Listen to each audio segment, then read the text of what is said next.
Hai Lesti, menjua-jua. Kami dari kelompok 4. Nah, di video kali ini kami akan menjelaskan sedikit bagian dari Desa Budaya Dokan. Apa aja sih yang ada di Desa Budaya Dokan? Jadi di Desa Budaya Dokan ini terdapat beberapa rumah adat, terdapat los, ada lesung, dan ada juga pet yang dikenal sebagai kamar mandi umum dan terdapat seni tari. Wah, ada banyak ya yang terdapat di Desa Budaya Dokan. Untuk mengetahuinya lebih lanjut, mari kita simak video berikut ini.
Nama saya Eliana Bersembileng. Saya tinggal di rumah adat. Terus anak 2, satu di SMA Negeri 2, satu KPR 1 sekolah. Sekian dan terima kasih buat kalian. Sejarah budaya Dokan ini maka terjadi desa budaya. Bisa dibilang karena adatnya masih kental satu. Terus rumah adatnya untuk menarik untuk para tamu kita dari luar seperti turis, rumah adat masih banyak di sini, ada tinggal 5 lagi. Jadi rumah besar inilah dikunjungi para tamu kita turis Dokan. Makanya sekarang pemerintah udah mengecamkan bahwa rumah ini harus kita rawat, jaga. Pas rumah adat ini nggak sembarangan, artinya pakai gas di rumah nggak bisa. Bisa dibilang harus kita mampu sesusah-susahnya. Kalau nggak mampu kita susah itu nggak bisa masuk di rumah ini. Karena apa? Pengawet dari rumah kita ini adalah asap dari tungkuan.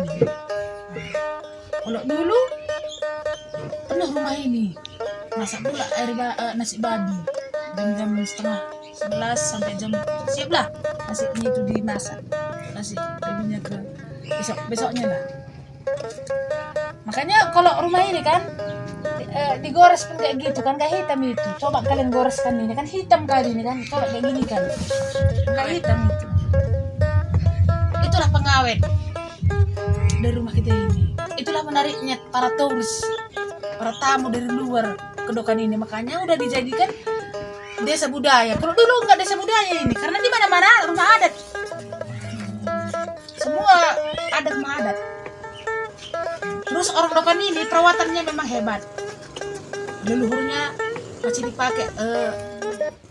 Bisa dibilang gimana ya?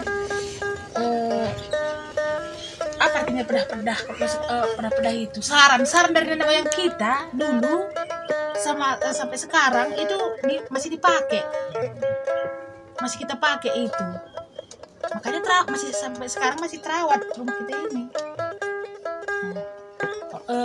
Bisa dibilang kan iya ada ritual. Nah, itu masih sekarang masih bisa bukan di nomor satu kan, tapi masih dihargai gitu. Itulah salah satu untuk desa kita ini maka terjadi masih disebut desa budaya. Kalau ritualnya itu dulu ada panggil pulau rumah kendi katanya, rumah kendi. Itu rumah kendi itu pun terpanggil juga nih itu. Terpanggil dulu ke sungai, ke pancuran, ke mata air kita. Nah, terus pulang dari sungai sampai di rumah itu dibuat ritual. Rumah Tendi namanya. Terus setelah pulang dari sungai dibuatlah musik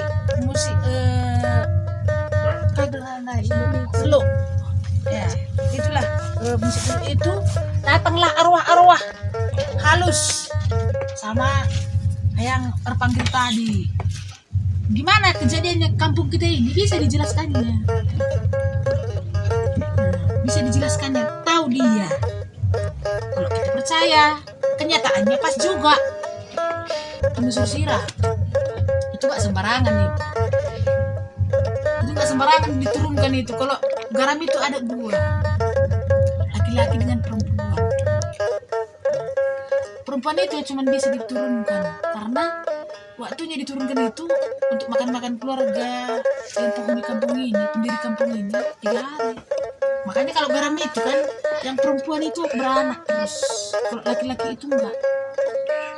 Kalau laki-laki itu kita turunkan itu harus berpesta 7 hari 7 malam. Harus kita memotong kerbau. Nah, kalau yang perempuan enggak juga sampai 7 hari, minimal 3 hari. Itu wajib. Ketika dia diturunkan, dibacalah garam itu. Apa tidur dia, apa berdiri dia.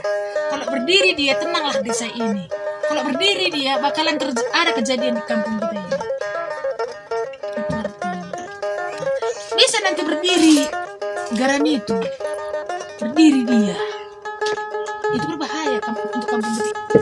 Makanya setiap ada ritual penusur sirah itu, dibacalah garam itu, diambil kain putih sama jeruknya semua lengkap lah. Kayak mana harapan jeruk pulau itu lengkap, dibasuh lagi. Nanti tempat opung kita itu yang cewek kayak gini tempatnya, dibungkus dia dengan kain putih. Makanya dituangkan di kain putih itu kan garam itu, dibacalah garam itu. Dituangkan dia, bisa dia berdiri, bisa dia tidur.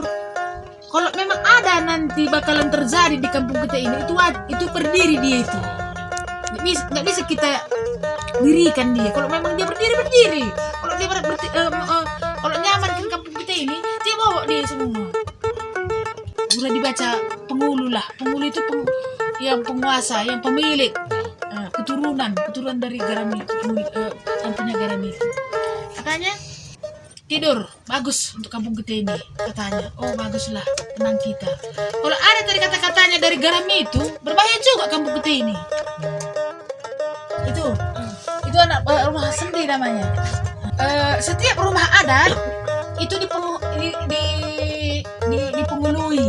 Itu ginting penghulunya semua itu. Itu namanya benak kayu itulah. Ini kok rumah kita ini benak kayu. Yang ada adik kecil ini benak kayu. Bisa ku jelaskan, tapi karena nggak ada cerita dari para ahli mendahului nanti aku kan nggak bagus, jadi aku agak berat sebenarnya bercerita tentang rumah adat itu yang kena pecah. Itulah dari penghulunya. Inilah contohnya. Ini penghulunya rumah ini. Karena di sini dapat sejarah garam itu kemarin kan nggak bisa dibilang bukan dibuat itu. Katanya datangnya sejarahnya garam itu masa zaman dulu, tahun berapa itu. Pada zaman itu anak-anak bermain-main di bawah kolong rumah adat ini. Udah namanya masak-masak lah anak-anak kan. Terus korek-korek anak-anak ini di bawah kolong ini. Terus jumpa dia dengan garam itu. Terus lapor dia sama mamanya rumah, mak ada garam 2 bagian. Ngeri, putih kali mak, cantik. Nggak bisa dipakai itu mak, kita makan garam kan susah kita ambil garam katanya. Terus heranlah mamanya, orang tuanya. Ini ada tanda-tanda ini. Kayaknya ini lain dari yang lain. Ini bukan garam biasa ini. Kata yang pemilik. Itulah jadinya, makanya karena di bawah ini dapat, di rumah Belin ini, di bawah kolong, makanya tempatnya di rumah Belin ini. Nggak bisa di rumah sendi, di rumah tengah nggak bisa. Waktu festival bulan 4 ya, ya? Bulan 4. Di situ garamnya itu ada posisinya, bisa tahu. Posisinya kemarin garam itu tidur. Makanya aman, tentram kampung itu.